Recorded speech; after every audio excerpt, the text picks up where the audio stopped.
so they parked in the alley, supposedly to get this bomb ready to bomb the dentist office. But instead of grabbing the bomb, Nick Calabrese grabs a gun and starts shooting and struggling with Ficarrata, who's in the car, and since John Ficarrata was he was a hitman, he's a gangster, he kind of knows when he's going to get killed probably. So they start chasing him across Belmont, shooting at him as he's getting away, and they eventually kill him right outside the bingo hall. I'm gonna let them know it be that CHICAG. Hey, here we go. Raise your glasses if you're ready to go. Here we go. If you feel it, then let me hear. Hey guys, welcome to another episode of Mike Talk. I'm your host, Michael Gutierrez, or Mike G. Some know me as Mike the Realtor, but for those of you who really know me, you know I'm a fanatic when it comes to mobster history, whether it's Chicago or New York. I love it. And of course, I'm scrolling and I'm looking for a guest that I can get on, and I find my friend here, Tommy Gunz. Thanks for being here, right. Tommy. Good to see you. Finally get to meet. Yeah. You know, we've been going back and forth. On Instagram, but yeah. It's crazy because what caught my attention was your content. Yeah, I've been a big fan of this kind of history ever since I was a teenager, and I just really got into the research and reading about, because I started kind of reading about the main guys, Capone, Frank Nitti, all the big guys back in in history. Yeah. And then I started reading about all their henchmen and stuff, and it just got more interesting. Yeah, right? and then Instagram is a great vehicle to get this information through. I also think all my friends were getting a little tired of me talking about it all the time. So you needed So I was like, I'll just start an Instagram account. I don't need you guys anymore. Now I got everybody talking to me about it. But 8 years later, I got 32,000 followers. So it's pretty fun, Wow. And people seem to be really interested in it. So I don't know if you knew, but I interviewed Frank Calabrese Jr. Oh, very cool. Yeah. Super nice guy. That's a treasure trove of information. Yeah. Man, it was such a cool interview. That's really Frank, interesting. I'm always grateful for that interview. But yeah, I reached out to him. It was crazy. I'll tell you the story really fast. Yeah. It was late 2019 or 2020 or something like that. It was before the pandemic, and it was around Christmas season, and I'm scrolling because I wanted to interview someone in the Chicago mob, right? At least the history of it. Right. I don't know if I wanted someone current. I'm only 42. I'm not. Yeah, exactly. But and so I Googled, and the tour buses come up. And so his came up, and I'm like, yeah, he does. That's who I want. So I called the number that was there, thinking it's going to go to voicemail. Why is it Frank answers himself, dude? Oh, man. And I'm like, holy cow. He's like, who is this? I'm like, my name is Michael. I was like, I'm a real estate agent. And he's like, you know what? Let's talk after the new year. And sure enough, that's very January of the next year, it was freezing out. It was like 10 below zero. Yeah. And we met in Elmwood Park, and we knocked it out, man. And Elmwood Park, that's got a lot of great history interview. too, Yeah. And he's in the museum in Vegas. Yeah. My wife and I went a few years back, and it was probably the most time I spent in a museum. That's for sure. Yeah. The mob museum. Yeah. So you've been there? I haven't been there. I have been there, and I actually we were in the gift shop there, and I was looking at a book by a guy named Frank Collada. He helped on the movie Casino because he was like a Vegas gangster. Oh, yeah. He was close with Tony Spilotro and the whole crew out in Vegas, and he gives personal tours in Vegas. And I was just in the mob museum looking at his book, and the lady working there, she's like, "Hey, he gives tours. You want his number?" And I was like, "Nah, yes, I'll take his number." So I call him the next day. We're still in Vegas, and he answers the phone. Look at that. Yeah, he answers the phone. He's like, "Yeah, who's this?" He's like thick Chicago accent, And I was like, "Hey, my name is Tom. I'm from Chicago. I'm really into the history of organized crime in Chicago and stuff. And you were a Chicagoan, but I know you did your things in Vegas. I'm interested in a tour." He's like, He's like, you and anyone else? I was like, me and my wife. He's like, all right, $300. And I was like, all right, let me. Straight gangster. Yeah, I know. And I was like, let me talk to my wife. You know? 300. He said tree. Right? I was like, Frank, can I call you back? He's like, yeah, give me a call back, you know. So I got off the phone. I was like, $300, and she's like, you should do it. And I was like, all right. Called him back, and we went on a tour. Oh. And he showed us around places he like burglarized in Vegas, scenes from the movie Casino, because he was a what do you call it, where you help out with the historical facts on a film. You're a consultant or something. Consultant. So he was a consultant on the movie. So he's shown places that he committed crimes, and then he was like, "Oh, that scene was filmed here," and this stuff. And it was just a chance of a lifetime to go on a personal tour with an old Chicago gangster that became an informant later on. So. Yeah. So it's insane. So I see a lot of your content, and you're always finding the locations. That's key right there. Because especially for a realtor, like I drive through these areas, and I'm like, oh man, that's that place that. Or Tommy like maybe put up. you've been in one of these houses. Who knows? Well, there's this building that I was showing. Actually, sold it to a mental health therapist. Sure. And out of Rush. Oh. She bought a building in Cicero, and right across the street was his building that he had his mom living in, and that was also a place where he would cater to his politicians and his was it on chiefs. Austin? Austin is 1600s. 1600 right on the South corner. Austin. Exactly. That building is so historic. Man, there was and it's bullet holes shrouded on it, in mystery.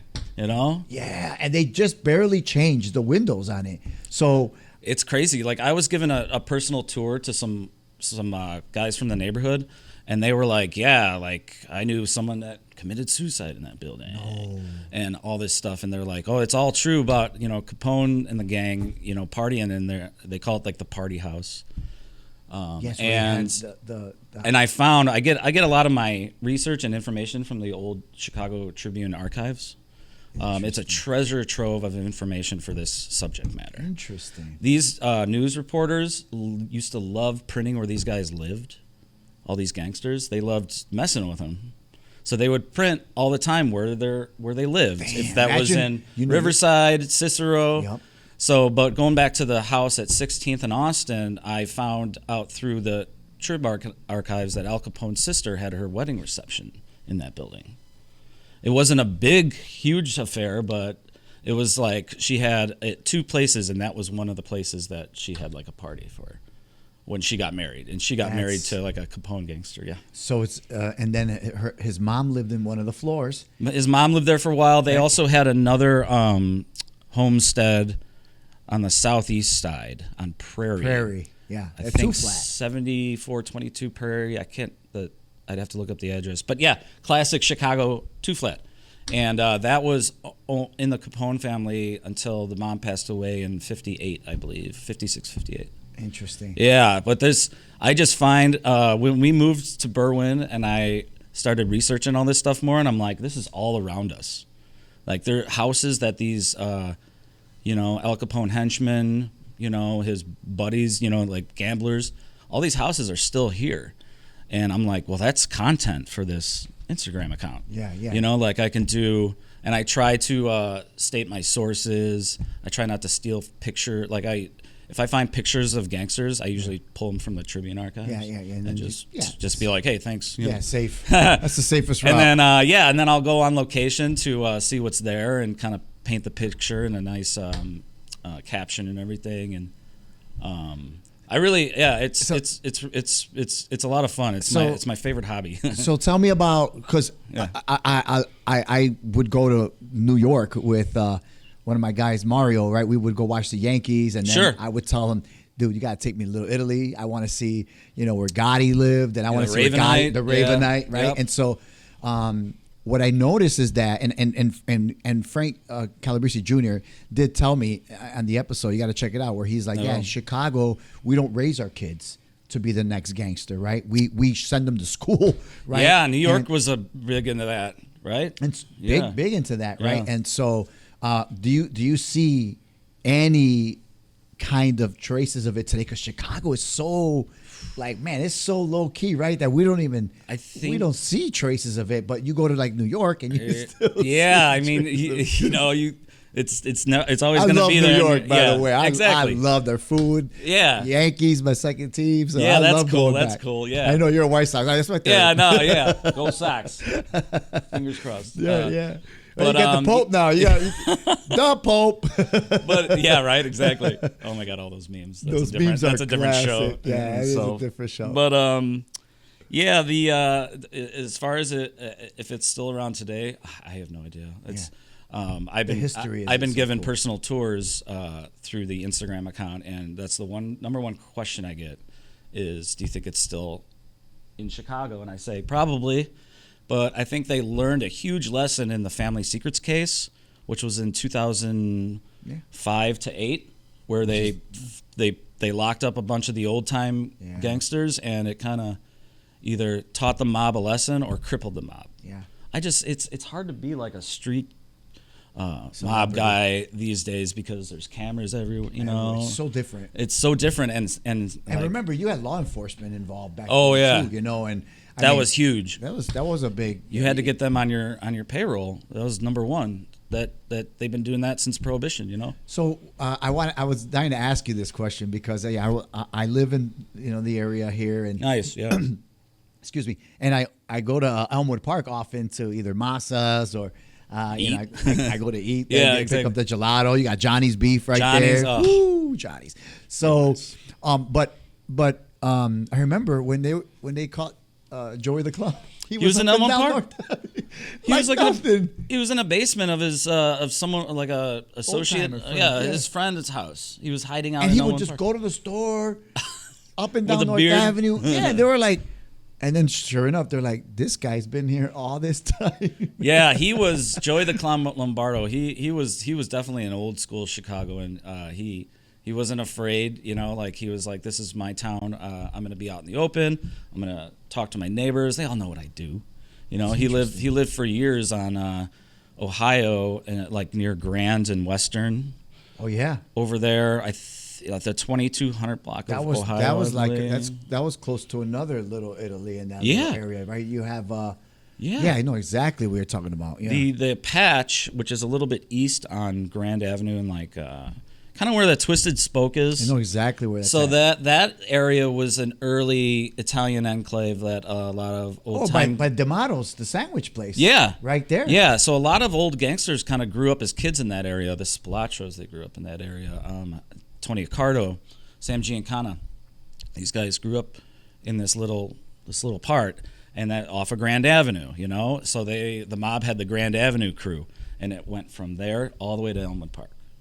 And they controlled, that was like a sub crew of the outfit. Wow. There was the Bridgeport Chinatown crew, Grand Avenue, Elmwood Park crew, and what else? So it kind of runs like gangs, like street gangs. Exactly, almost. But these guys are like that's Italian. Why it's called organized. Yeah, organized crime. Yeah, they're just greedy, and all they cared about was money, and they did whatever they could. Yeah. To get the money that was either owed to them or to be bullies. And what's interesting is that we get a lot of these movies, right, with De Niro and all, but we rarely get Chicago movies. Yeah, I know. Isn't that interesting? Right, it is kind of interesting. We get New York stories like Hoffa, the Irishman. That was great, right? Yeah. And then The Irishman, that was a great movie too. But like even today, you have Skinny Joey Merlino. He has a podcast that's pretty cool. I listen Apparently to him. he has a Philly cheesesteak place now too. And he has a Philly cheese. Isn't that crazy? Yeah, I'm just like, hide. Now they're all over. We all know who you are, Joe. Isn't that crazy? And then Michael Francenzi too. Yep. Right, him, and then he's all Sammy over the Bull. YouTube. He has his own show. He's all over YouTube. Yeah, right. It's very interesting because it's kind of like a hot topic these days. Mob stories and stuff. Sure. It's pretty popular, so people are gonna make movies. But we do need like some sort of Chicago movie. Anyone wants to get a hold of me about writing a script, we should. Well, we got. It's interesting is that right behind these cameras right now, my very talented team and friends, Ray and Adam, they are geniuses at what they do, but Nice. they're also screenwriters. Oh, very cool. And Nice. Adam's That's like, great. well, when are we going to get some writing time? And I'm like, man, we do need it because, Yeah. you know, you're as a creator, you're like I always say, if I'm killing my mailman, I haven't written that day.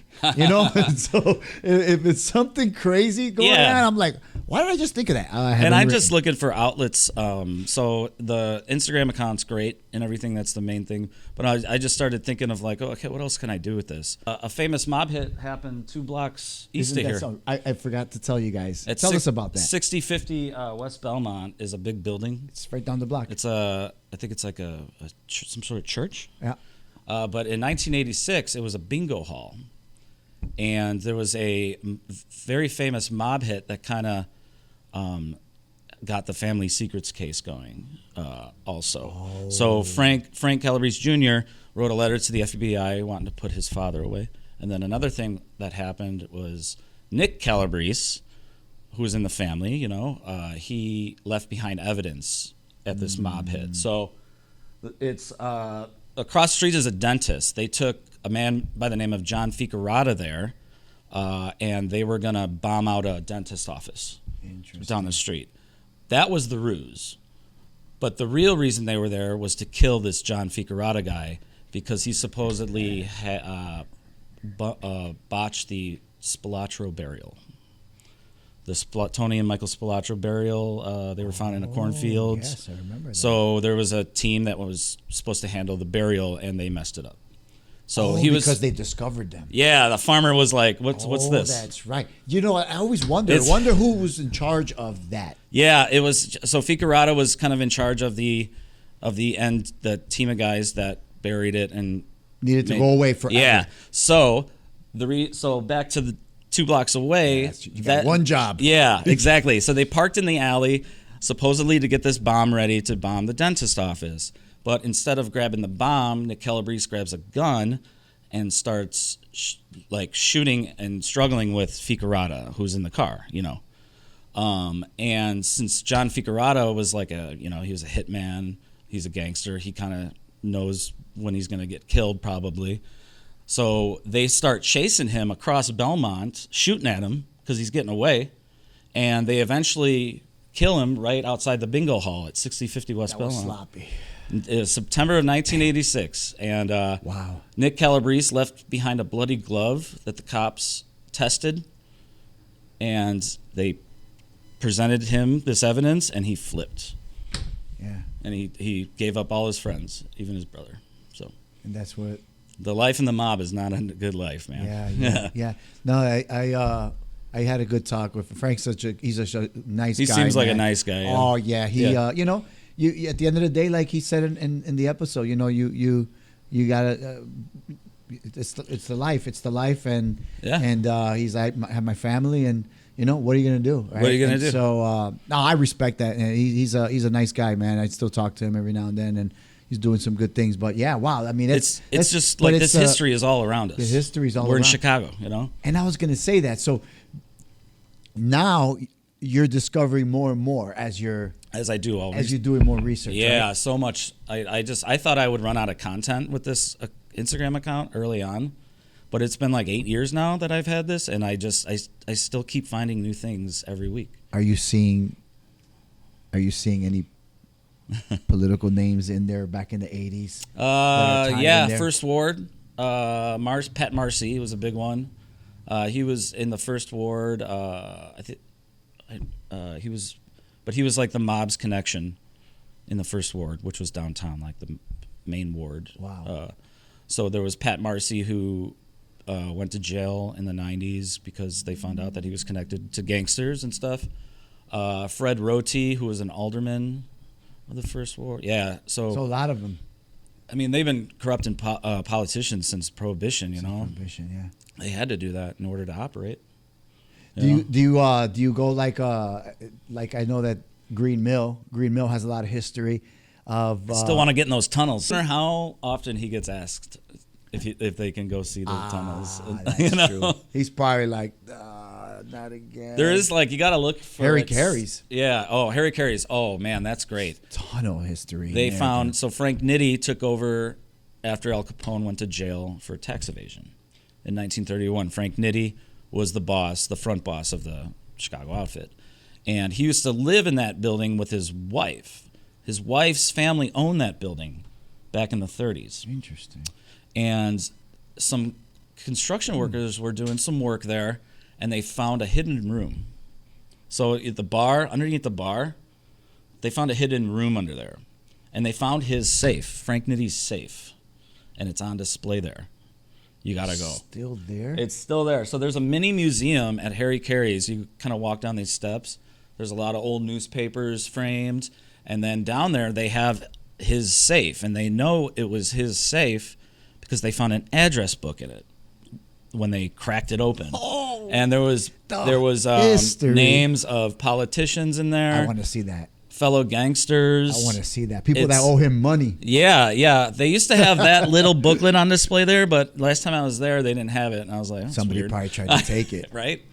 So that's a Can you little. Imagine how much that piece of history costs. Oh my gosh, I know. I would love to own some of those things, man. Yeah, some sort of memorabilia. I don't have. I have like an old soda crate from a bottling company in Cicero that Al Capone's brother used to operate out of. So I got something. That's good. That's good. But no, like I would really love to see. Maybe Al Capone actually looked at that one and goes, send that one off. Yeah, right. Or keep that one here. I found it at an antique shop for like $10. That's nice. Yeah. But I just I don't know. It's fascinating. It's fascinating history to me. It's cool that there's an audience for it. And I just love it. Yeah. I love trace. I love finding stuff that history books don't tell you. Yeah. You know what I mean? And then you find it. Yeah, it's pretty fun. It's like, oh, this building, a gambling raid happened. There's a post. Like that Cicero boxing gym that's still there. They still have the fights there at the Cicero Theater, right on, was that Laramie? Isn't that Cicero? I never go down Laramie. Yeah. I never Laramie and Cermak. Just north of Cermak, yeah, I think there's I know what you're talking about. The Cicero Stadium that's been there forever. Yeah. That was one of Capone's headquarters. They had that. Yeah, they had that. They had the racetrack back in the day, the Hawthorne racetrack. It's interesting. It's like the reason why the Capone gang moved into Cicero is because a reform mayor came in. The old mayor, a guy by the name of Big Bill Thompson, was in on the take. He was getting paid by the Capone gang. And then he was kicked out of office, and a reform mayor came in and kicked all these guys out. He shut down all the brothels, speakeasies. He went hard and pretty much kicked all the gangsters out. So they found out that they could corrupt the town of Cicero easy. And they moved into Cicero, and Cicero's been interesting since, Ooh, that's enough. But yeah, it's very interesting. Like they had to go somewhere right outside the city to keep operating their illicit business. Yeah. I mean, you see it today though. Like I have a friend that says, I'm going to open up a business. I'm going to be right over the border of Oak Park in Chicago. Yeah. Or Elmwood in Chicago, Franklin Park. Schiller. Schiller Park. You got to get across that Chicago tax line, right? Because it's not just the taxes; it's the alderman, or someone else knocking. Luckily, we're really close where we live. We're really close to South Oak Park. And it's like you cross Roosevelt Road, and the property tax from Berwyn to Oak Park, man. I don't even need to tell you. Oak Park taxes are ridiculous. Or even Berwyn taxes. Oh, yeah. When we moved in, 7 years ago, it was a lot different. But yeah. I just helped a client purchase a home in Berwyn a few years ago, and the taxes doubled. Yeah. So we're actually now talking about selling that and got to move them out somewhere. Yeah. But it's crazy. Taxes, it's nuts. I mean, you got Maywood taxes are through the roof. Maywood. And, Oh, right. That's like by Forest Park. Yeah. Oh, yeah. Maywood's nice, man. It's a lot of new homes getting built over there. Wow. So, yeah, Chicago's changed. All the little surrounding suburbs that were a little rougher back then. Yeah. They're not cheap anymore to live there. It's crazy. Like, a lot of this research that I do about gang activities and stuff, some of it leads me to like an empty lot because the building has been torn down or something. Yeah. So that's when my research is like, bummer, that would have been a good That would have been story to tell because they knocked if it there was down, a like the building there. Valentine's Day Massacre. Yeah. I think Daley knocked that down because of the strife behind it or whatever. Yeah. I think Daley had a hand in kind of trying to erase a lot of this gangster history. You find a lot of that. The elder Daley. Yeah. Yeah. You find a lot of the mobster history south more, right, than you do north. Because the Irish mob controlled north. I mean, they were big. Yeah, the Irish. O'Banions. Yeah, exactly. And he had Irish. He had Polish. They kind of were more mixed with their backgrounds than Al Capone's South Side gang, which were mostly Italian, Sicilian. And I think he brought that mentality from the 5 families in New York. Yeah, because Capone was originally from New York. He technically spent more time in New York than he did in Chicago, because he grew up in Brooklyn, Al Capone. True. And all his brothers. And he worked for Johnny Torrio. Torrio. But in Brooklyn, in New York, he worked for Frankie Yale. He was a bouncer. He worked at his bar, and Frankie Yale was like a capo regime in the. Like, he was a big guy in Brooklyn for the mob. And Torrio was the one that was like, I'm going to retire. Yeah. I'm going to go back into the shadows. No one's going to know. After that, yeah. After all of that, he's like, I'm just going to walk away. No, because like Torrio grew up in Brooklyn. They didn't whack him, right? No, Torrio never got whacked. He's the one that just retired. He retired after the Northside gang tried to kill him. They shot him a bunch, and they thought they killed him, but they didn't kill him. That's right. And then that's when Capone. That's when he said take over. Yeah, and that was in That's what 1925. Yeah, I love that. Yeah, it's pretty crazy. He was shot in front of his wife. They were coming home from like shopping downtown. He got shot a few times. It's 6, 7 times, I think. Something. Yeah, and they thought he was dead, but so he retired back to New York. He went back to New York and was kind of an elder statesman for gangsters out there, and then he eventually went to Italy. And he retired. He retired. Yeah. It's crazy. It's crazy being able to retire when you're in the mob, right? It's like, no. Where's my pension? You either die violent death, or you die in prison. A 9-year-old man. Gotti, man. That was sad. Gotti died in prison. 2002 maybe, something like that. Illinois prison, right? Southern Illinois, I think. Yeah, they roughed him up in there a few times too. I kind of grew up near the old Joliet prison. I grew up kind of near Joliet, and now they're giving tours of that place now. Not Statesville is still, there's 2 prisons. Yeah, that's still open. That's still open, but old Joliet prison is like the old Where the Blues one. Brothers. Yeah, Blues Brothers film. Yeah, when they came out, that was great. They're now giving tours of that place, and I really want to check it out because like all the boys did stints there. Capone, all his henchmen. So they're saying they're going to reopen Alcatraz. Yeah, what's up with that? They need. There's no running water. I would love to visit that place before they reopen it, because you imagine they're saying if they reopen, it's going to be like the El Salvadorian prison. My amazing wife Caitlin, she's like, you got to go. She went. I would love to see. And that she's place. like, I can't believe it. We have to just go there for that. And man, yeah. Every time I think of Alcatraz, I think of Clint Eastwood. Oh, that movie. I just watched that movie the other day. Classic. It's so good. It's like the classic 1962 Those Escape. Are the best movies, man. Yeah, those are the best movies. And it's great that this being into this history. There's a lot of movies out there.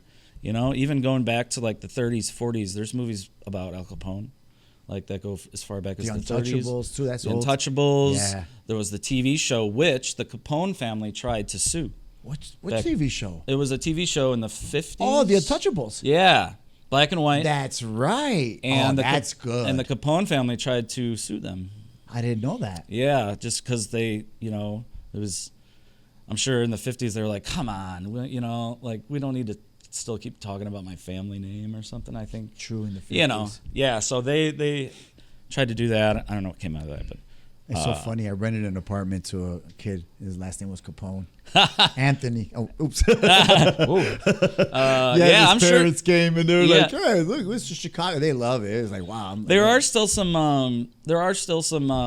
relatives. There's a couple nieces. I think that are still. Yeah. Gotta be. Yeah. That name it's just won't. gonna keep going. Like there's some people that follow my Instagram account with the last name Accardo, and for years, Tony Accardo was the boss of the outfit for like 40 years, something like that. He was like the top guy. He had 4 houses in River Forest. Insane.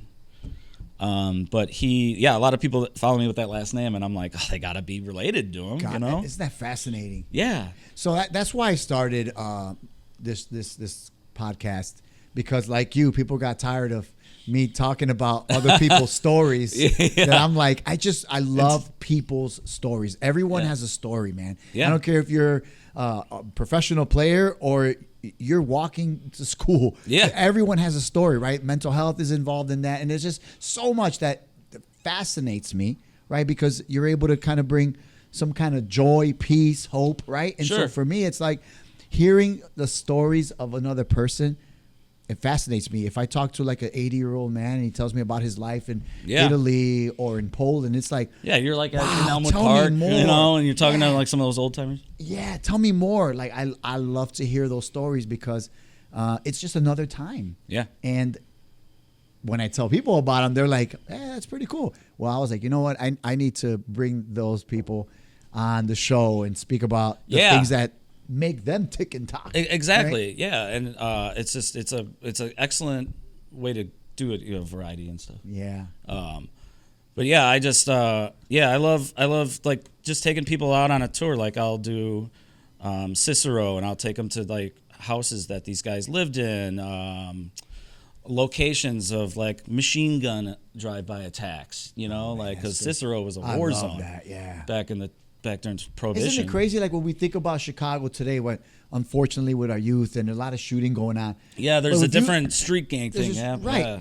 But in the 20s and 30s, it was worse, I think, right? With Tommy Gunz. And it was pretty bad, yeah. And it was all about booze, you know? And it was all about booze. Booze, and it was, that was... control of the booze. Because the government, they can outlaw the sale, manufacture, yada yada of liquor distribution. But people aren't just going to be like, all right, I guess I'm not going to drink for 10 years. No, people are still going to go drink. find it. And so that's how... There's still a market for it. That's how these guys got rich, how they were able to afford homes in Cicero.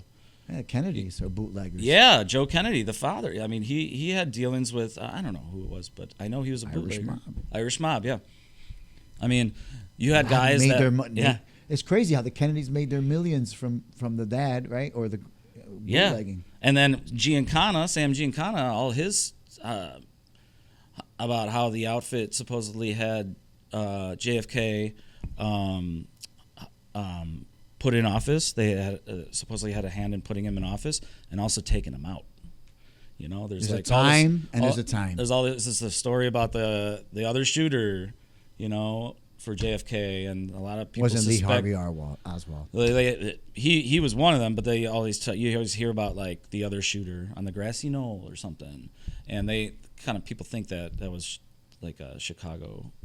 I'm wondering if Chicago ordered that hit. Yeah, and there's some old hitmen that have been suspected of carrying out that hit and stuff. Chicago, I don't know right? what to believe. I think right. It's like Hoffa, you know. It's just like fascinating to even just try to find out, right? It's just so cool. It right? makes a heck of a story, man. It sure does. I noticed that you brought me some merch, man. I appreciate it. Yeah, man. of course. I got stickers. I got some so buttons. Cool. Where can people find this merch at?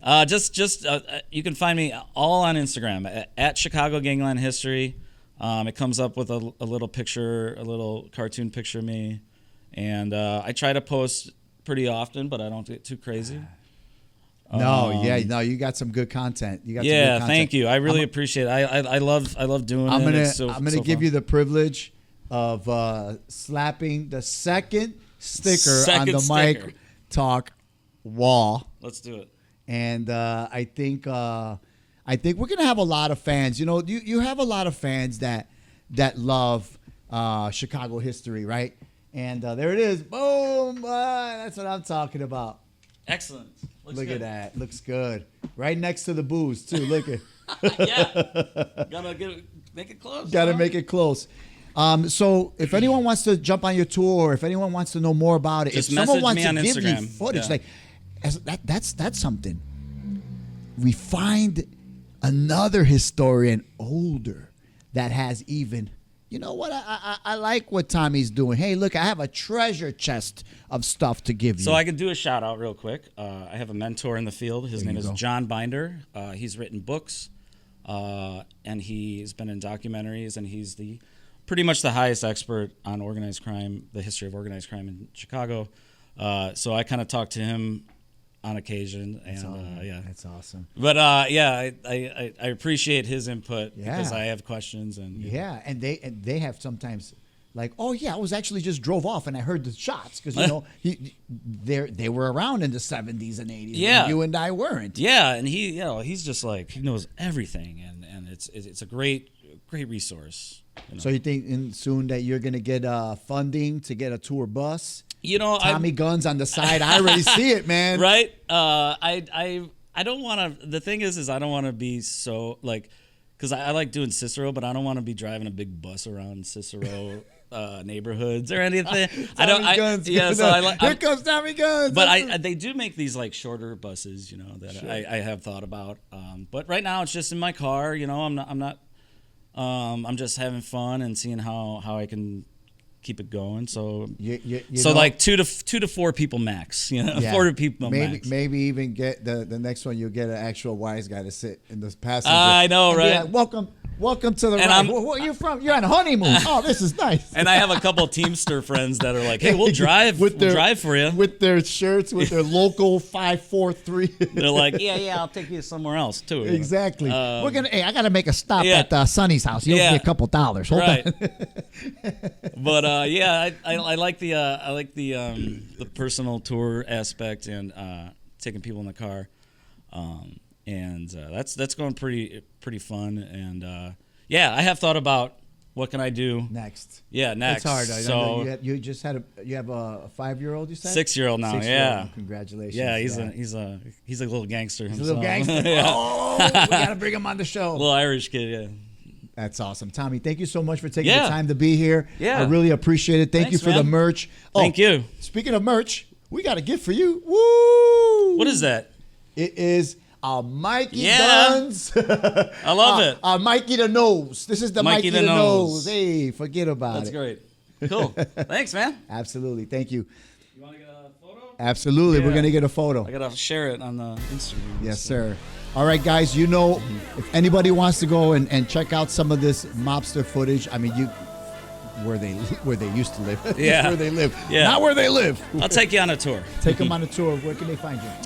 Just at Chicago Gangland History on Instagram. Send me a message. I get back pretty quickly. So. Pretty quickly. Yeah. And if they mention Mikey the Nose, you may get a little special extra. My summer's also open for tours too. So pretty much open. Well, maybe Mikey the Nose and Adam the Brain and Ray the Glasses. Hey, these nicknames just gotta come in. I know, we gotta get new names here. We gotta get our own names here.